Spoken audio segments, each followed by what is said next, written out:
Welcome to Season 2 with the Market Mystics, where we discuss and redefine markets, wealth, and trading on Earth as it is in heaven. Join us on the journey while we consider new possibilities with special guests who might just challenge a few perspectives. Get ready to dive in deep with your hosts, Joshua and Kim. Hey, everybody. Welcome. Welcome back. Today, we're going to talk about something. I really like the title of this episode because it's right along the lines of something that we've kind of said in our little friend group for a long time to each other.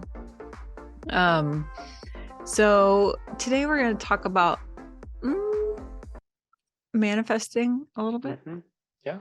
And I think it's going to be like when we were talking about this before, Kim was like, I feel like this is a little bit like our quantum entanglement episode where we don't quite know facts. We're just talking about this is kind of the way we think it might work and just things we've played around with. And so these are just our current opinions and just musings, really. Mm-hmm. Take a journey of pondering with us. That's really what this episode is going to be. And if you want to know how most of the conversations in our friendship really are, this is a good example because this is what we tend to do. Hey, here's this concept. What do you think about this? But what if this? Mm-hmm. Mm-hmm. Yeah, so we're going to jump into just the idea of manifesting. And this sort of like, Kim, if you want to just give a context of how this conversation started. Okay, so a couple weeks ago, I had seen this on Netflix and I knew about it and I know the concept of it. But finally, I watched the movie that is called The Mandela Effect. I watched it thinking that it was going to be like a documentary kind of thing about different instances of the Mandela Effect. If you don't know what that is, it's essentially remembering vividly something that happened in the past or the ways things were, but finding that it's not actually reality. A lot of times that has to do with branding or something like that. Right. Things that a lot of people remember too, like the Berenstain Bears versus the Berenstain Bears. That's a big one. Does Fruit of the Loom have a cornucopia or not? Like, yeah, that's one. For sure. It does. Does not. I don't even believe it. Okay, so we could do a whole episode on the Mandela Effect because yeah, we should sometime. That'd be fun. It is fascinating stuff. And so essentially that's the concept. So remembering something that happened in the past that now is not a reality. Fascinating because also I really am diving into this more than I thought I would. Apparently, all of this stuff started surfacing of people remembering the same past, like together, and it being wrong right around the time that the what's it called? The Hadron Collider. The Large Hadron Collider. The Large Hadron Collider started being in operation. Yeah. And it's also, I mean, the whole reason it's called the Mandela Effect is because what's generally regarded as the first one revolves around Nelson Mandela and whether or not he died in prison or was released and died at an older age, like that tends to be what's credited as the first of the Mandela effects. Right. And then there are lots of others that are just, some of them are silly and minute and some of them are larger. Anyway, okay, so I watched this movie. I was expecting it, full disclosure, like I'm just a normal person, but I was expecting this to be a documentary and it was a movie. But I still watched it. And I don't really have anything to say about whether it was a good movie or a bad movie. But it did have some things in it that really made me start thinking and pondering some things. And one of those things was the concept, and I believe this is in quantum physics, and it's a widely regarded concept or theory or hypothesis, whatever, that a particle doesn't actually exist until it's observed. And uh in the movie, it's quite interesting because it's a little Matrix-esque. Right. So like you're living in a simulation.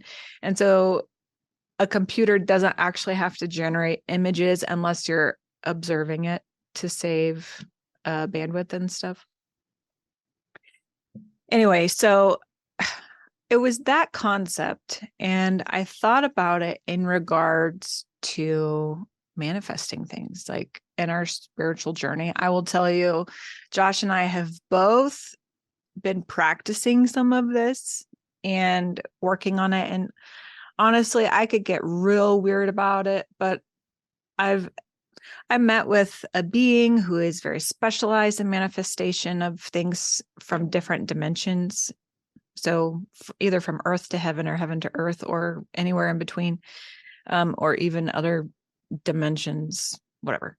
Anyway, I was working with this being and he was kind of trying to teach me some things. And so I started working on trying to manifest an apple.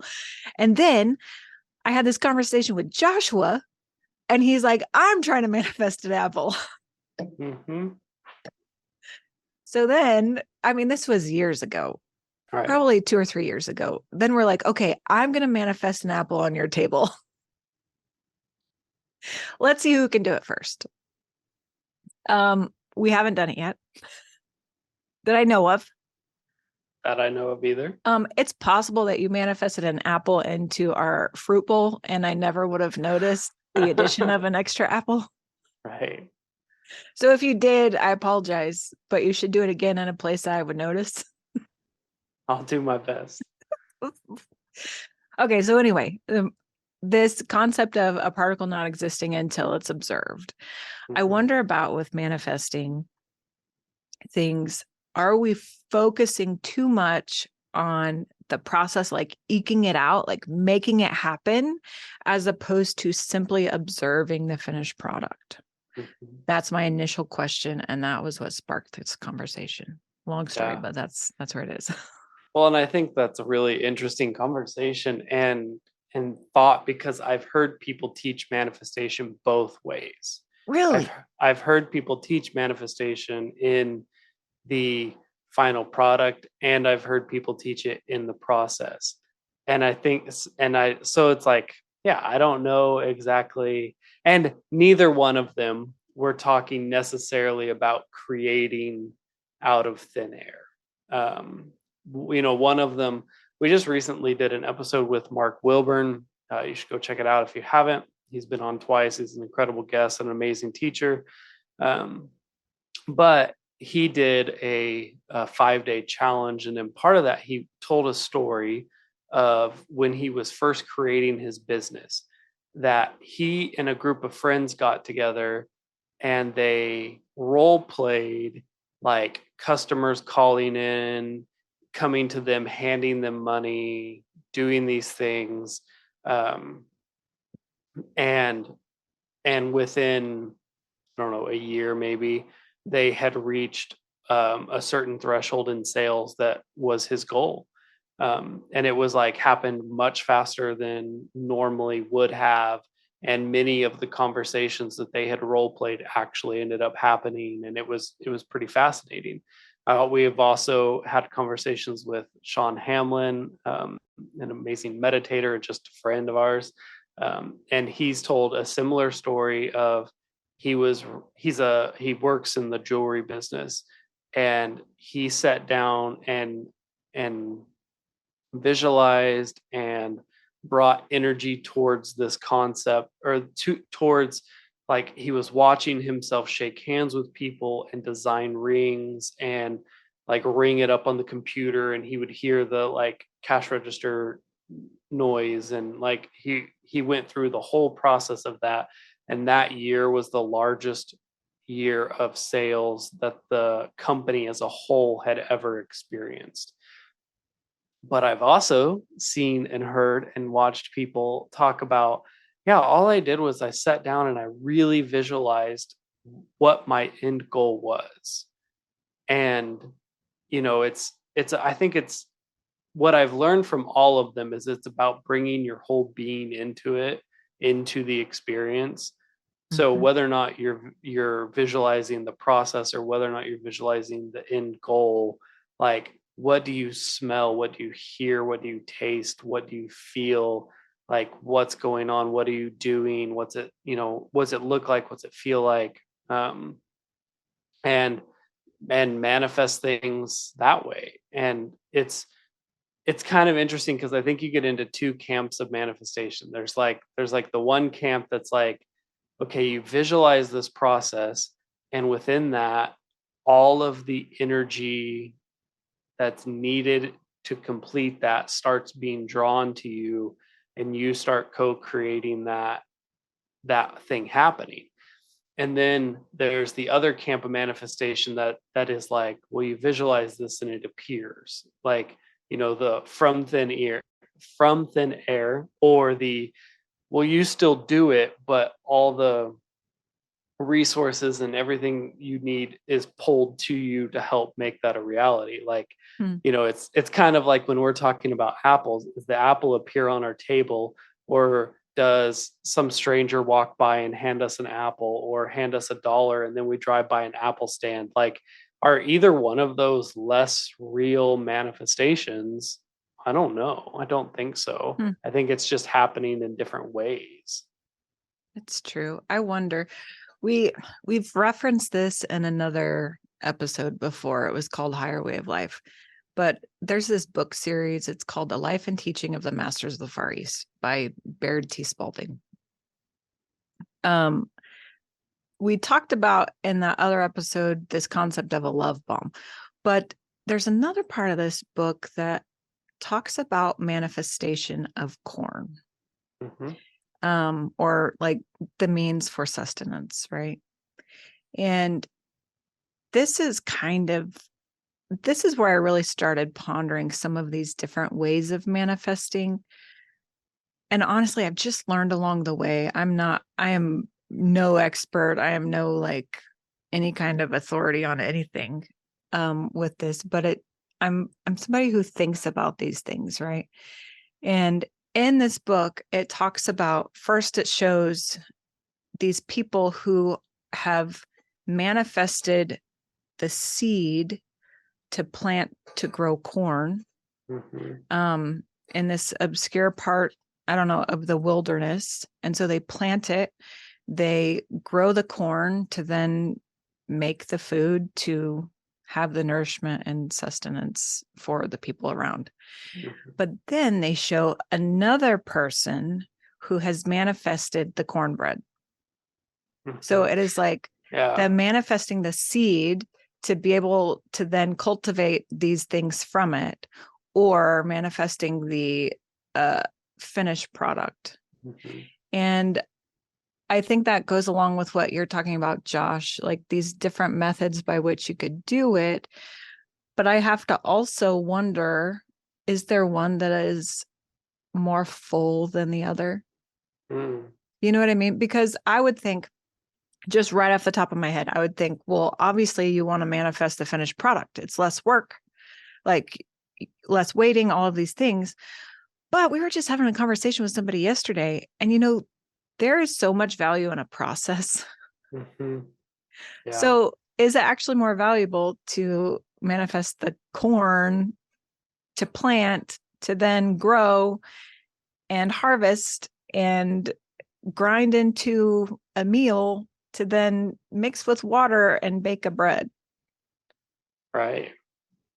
Yeah. And that's such a fascinating thought process, because I think initially my instinct is, like it's a more complete thing to bring the finished product, but I really don't know that it is. Like, I think it's just, I don't think either one of them's right or wrong. I think that it's more this, well, okay, here's, to go back to that book, it's more what is needed in the moment. Like, in that particular story, they're with a group of people, I can't remember how large it is, journeying somewhere, and they get stuck in a snowstorm and they run out of food. So they're in this cave, and there's like a process of manifesting the grain, then manifesting the grain, planting it, and it growing supernaturally fast, then bringing the finished loaf. Well, in the moment, like the finished loaf was the most important because they're trying to feed a group of people. But I know they also talk about in there, like it's that it is this process, and it is about learning, like what's your level of like what's your level of faith to be able to do that, because it takes Mm. different faith, just like I was talking about with the apple. Like it takes different faith to manifest an apple than it does to manifest an apple by a stranger walking by and giving you an apple. But both of them, the end result is you get an apple. Right. So is one of them really better than the other? No. But you might need one sooner than later. And so I think practicing the the different levels of it, that's really important. Like I know people who are practicing and in some level have achieved expedited crop growing, or growing crops in a smaller acreage with higher yield than normally Mm. produced. And so it's like, yeah, like that's amazing, that's great, but it's a step in the journey, I think, of growing your faith, of growing each level of it. um and I just think that that's really cool, like the opportunity to play with this stuff and to practice, like I think it's important. I agree. I also can't help but wonder, okay, so back to the apple. So let's say I manifest an apple and it shows up on your dining room table, Hmm. right? What do you do with it? Are you going to eat it? Yeah. Are you going to eat, like taste part of it and then plant the seeds and then see what grows? Because also, is this just a different kind of apple? Is this like an apple from the origin of creation? Is Right. this an apple that is just like the one you would buy at the store? I have no idea. Right. Yeah, I remember when you and I were several years ago talking about this was part of the conversation. Like, what do we do with it? Like, and I have to wonder, that probably has something to do with why we didn't manifest it. Probably because we wouldn't know what to do with it. Right. And I don't think that Yahweh often allows you to create without a plan. Like Oh. I think that's part of creating, is giving something a form and a function, is planning for how to use it. Is it just to have it? Right. That's yeah. Yeah. It's kind of like, I keep thinking about the manna that the Israelites received when they were in the wilderness, right? Hmm. On their way to the promised land, and how they were given as much as they needed for the day. It was like no more, no less. They didn't have to work for it. It just fell from heaven. And, but it was because there was a need for it immediately, and that was all they needed. Hmm. Right? It wasn't to be saved for the next day. It wasn't to be like broken down and observed. It wasn't to just keep as a treasure. It like had such form and function, Hmm. right? Yeah. And then also, did they manifest it, or was it just sent down? Or Right. was it they expected it so it became? Like, these are all the questions I have about manna. Yeah. There's lots of there's lots of directions you can go with that story, because there's lots of possibilities. And Mhm. I think I love that the Bible to me has become, I don't know a good way to word this, but a little bit where I can use my imagination to, like, what was it really like for them? Like it's something that I can play with the story a little bit in my mind, and think about, okay, well, did it appear? Did they manifest it? I've heard some people say, manna means what is it? And so I've heard some people say like it was just the raw substance for them to create with. And if they wanted steak with it, they could have made steak with it. If they wanted bread with it, they could have made bread with it. And it was their limited imagination of what they could create that kept it in a form that they got tired of and started complaining about. Hmm. And I'm like, yeah, that's a super fun thing to think about. I have no idea if it's true. It isn't explicitly written in the word as that. So, there's not really a good way to know for sure what it is, what the right answer is. Mm-hmm. But those are all fun things to consider and ponder and, mull over in your mind. Makes me wonder. I don't know. What else on manifestation? I would just really love to hear like listener experiences with like, have you guys done manifestation like in the like the books The Secret talks about? Like, have you experienced it from heaven? Have you like, what's your experience with different types of manifestation? Like, we'd love to hear some stories from you guys of maybe what does the process look like? What's the finished goal look like? I would just love to hear some things like that from other people. That would be super interesting. I hope we get 1 million comments on this because I really do want to hear about these things. Right. I think it's fascinating. Mm-hmm. And again, I wonder even the context around it. Was it out of necessity? Was it out of like simply wanting to practice it? Was it out of setting goals and reaching them? I want to know all the things. I think it's so interesting. Yeah, I agree. Awesome. Well, thank you guys for joining us today. I would love to hear some stories if you guys have anything to share. Otherwise, we'll catch you later. Sounds good. See ya. Thank you for sticking around. Listen for new episodes every Monday and Thursday. Find us on all social media platforms by searching for Market Mystics. Don't forget to follow and subscribe. Visit upperroomcd.com where you can find more information about the hosts, projects, and guests.